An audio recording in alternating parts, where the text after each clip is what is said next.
How we doing? Well, 2 days in a row, We're not doing it you can't deliberate. really believe it. And oh, the sun, you mean? Yeah. Yeah. Oh, I know. I know. Look at these guys. They'll keep coming. Yeah. Keep coming, guys. Ted. Good boy. Good boy. Keep coming, Ruby. Keep coming. Well done. Just mind your feet. Oh, Christ. Are you okay? You all right? Yeah.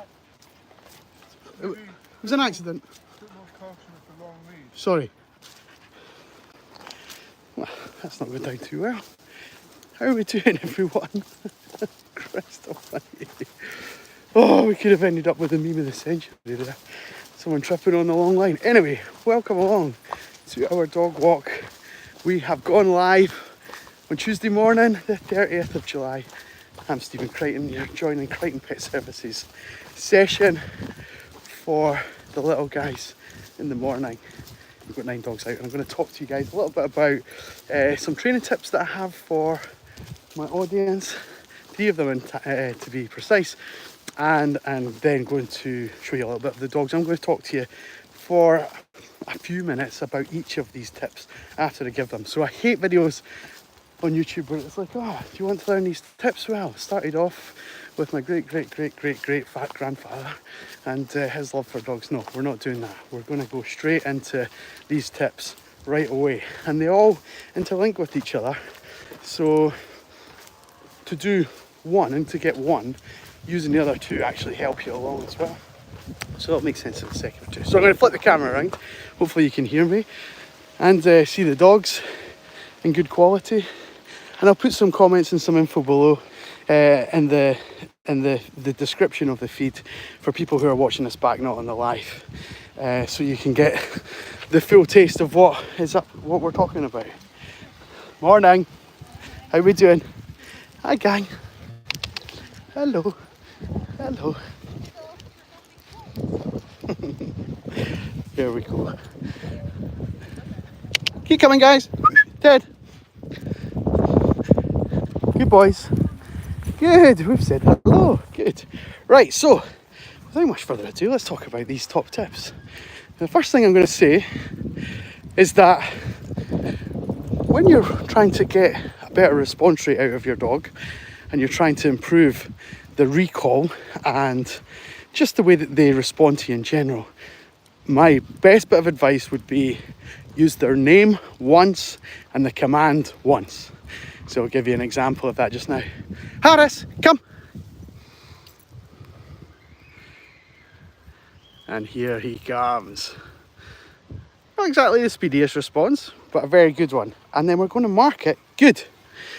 And we're going to give him his reward. There we go. Do you want it? You're not actually that bothered about the food, Harris. Maybe we should have picked a hungrier dog. But so the tip here is that we use the name once and we use the command once. And that might not be perfect every single time, and you might find that you're waiting for the dog to come to you and you're kind of getting a bit frustrated. But what you don't want to do is you don't want to be saying like, Harris, come on, this way boy, come.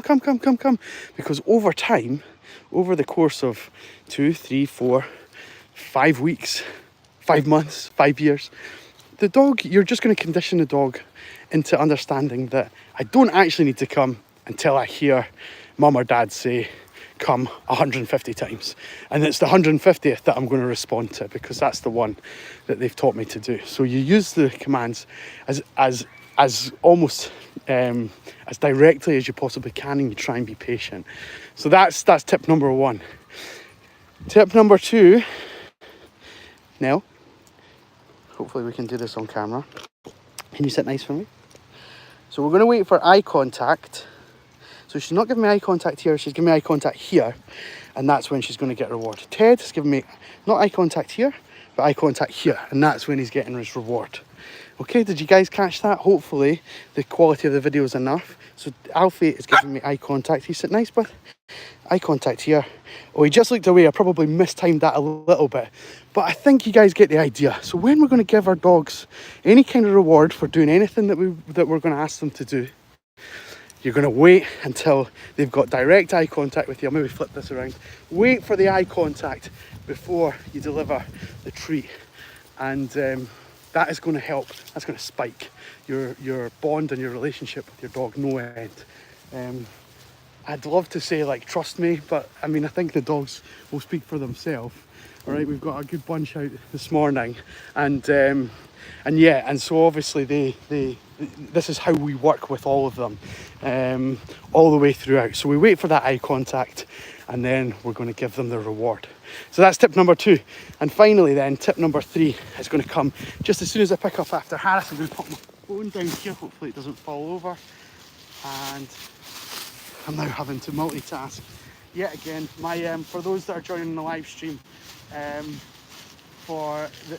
like regularly, you'll know that I've ordered a selfie stick, so I can set up a tripod for when the dogs do their business, and I can still talk to you guys.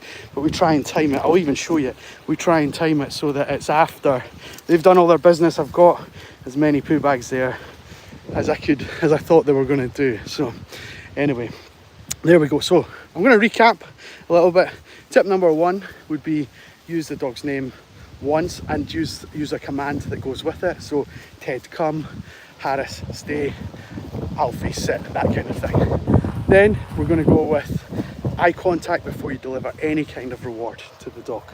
And then the third tip, this is a really useful one, especially for puppies. So if you're going through a phase of trying to train your dog into doing something, forget like treats and try and use your food that you would use regularly. I'm just going to bring the dogs over a little bit just before we finish this one. This way.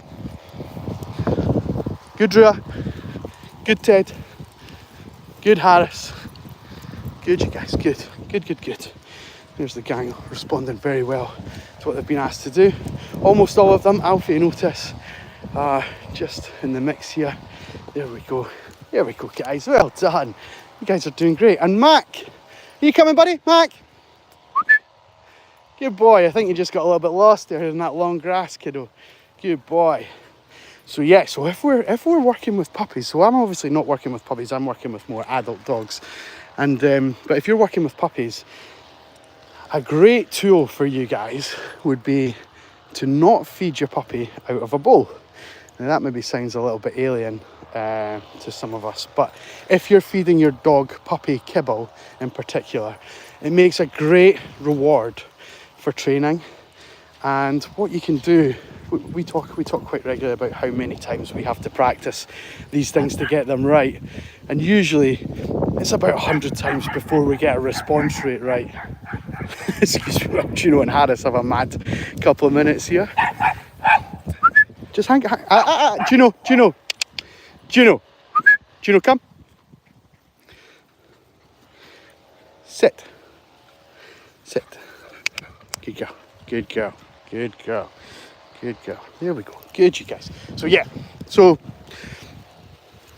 we would, if I was out with, if one of these were my puppies, instead of feeding that puppy in the morning from a bowl, I would take the bowl, I would take their kibble, I'd let them eat it from my hand, one at a time, based on things like eye contact, responding to commands, and I'm sorry, this is actually very good fun. We're not ignoring what's going on here, but Juno's not fast enough to keep up with Harris, and this is why she's barking.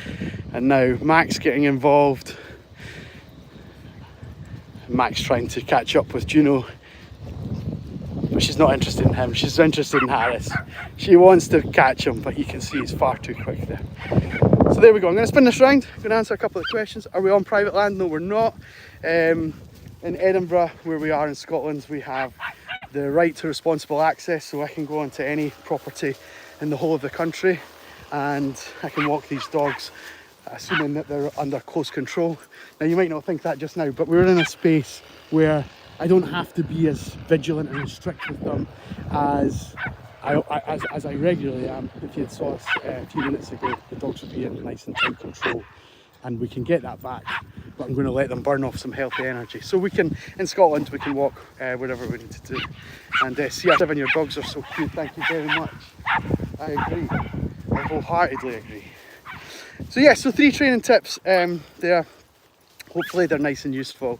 They're dead straightforward. We're talking about making good, clear commands early and just using it once and being patient, waiting for the dog to come to you. So we'll maybe try that with Juno just now. Juno, come!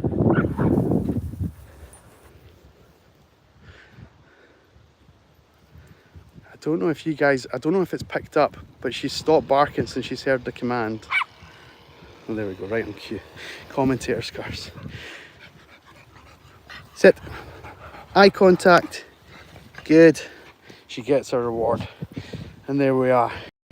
And there we are. So if I had my puppy food with me, if I had her regular feed, that's what she'd be getting instead of what I'm using. I'm just using some training biscuits to help these guys understand what's acceptable and what's unacceptable. So for Juno here, she gets a nice reward for stopping the chase, coming into me, and I only had to ask her once.